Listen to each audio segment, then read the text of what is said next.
B.B. King, Ain't Nobody Home.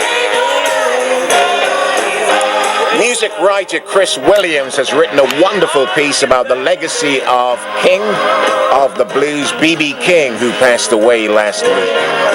Karen Gabay spoke to him from his home stateside about the roots of B.B. King, and she also asked him about another talent who passed away this week, the man they call Thunder Thumbs, Louis Johnson of the Brothers Johnson.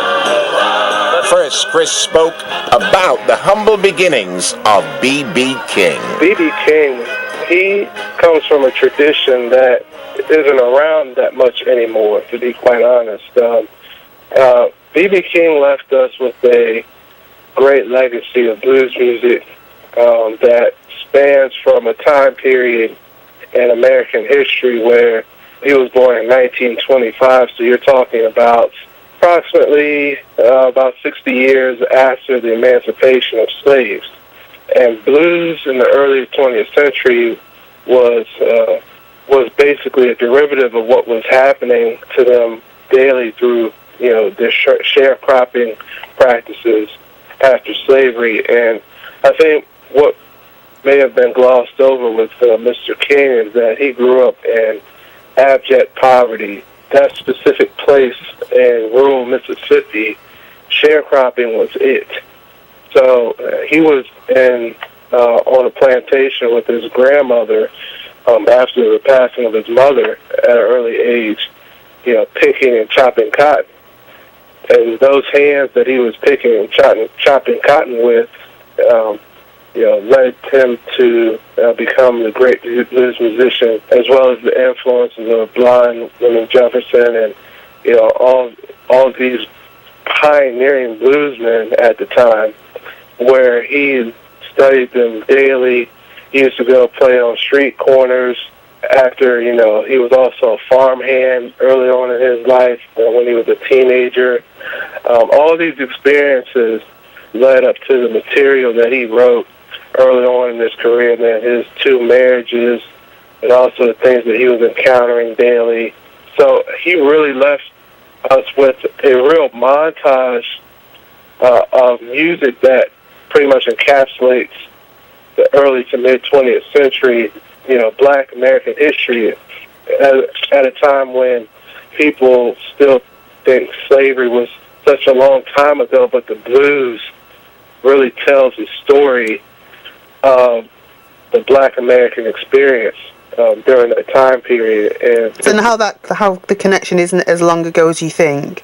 Yeah, it's definitely not as long ago as people think. You just look at what's been happening here in the States here recently with all these young Black men and women being shot and killed by the police. And I don't know if people are really familiar or not, but the police were born out of slave patrols in the Deep South to go round up slaves who had escaped off plantations. It's kind of funny how it all is intertwined.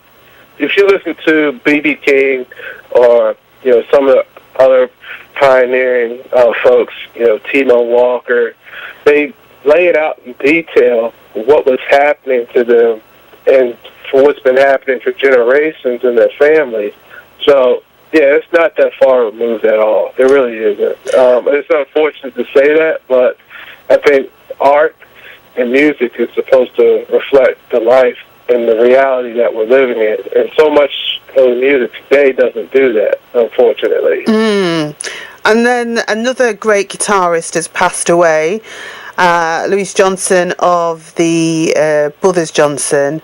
I'm hearing from many people like myself that he was their first real introduction into bass playing or funk, and it doesn't matter whether you were around when his music first came out. I mean, I know I heard it through being, my younger cousins were playing it way after its first release, but it's the fact, it's the power and the artistry of his music is why people are so mourning his loss today. Yeah, and I think what is important here is to also give credit to Larry Graham. He was the originator of the slap bass funk technique, playing the guitar playing style. And then Louis came right after him and really mastered it as well. also, just as a quick fact, Louis Johnson, the songs that he played on sold roughly 250 million albums worldwide.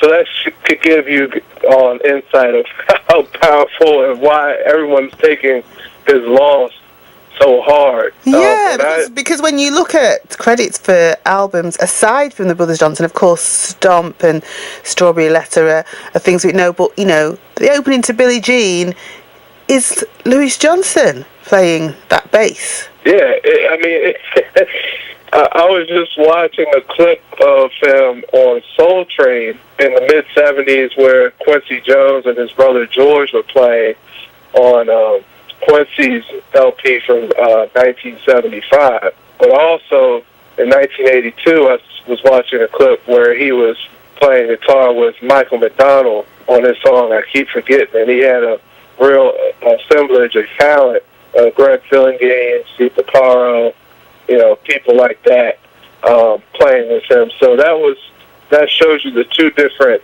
eras of Louis Johnson when he was discovered, well, not really discovered, but asked by Quincy Jones to help him with his LP in 1975, and then in kind, Quincy helped produce Brothers Johnson's first LP in '76.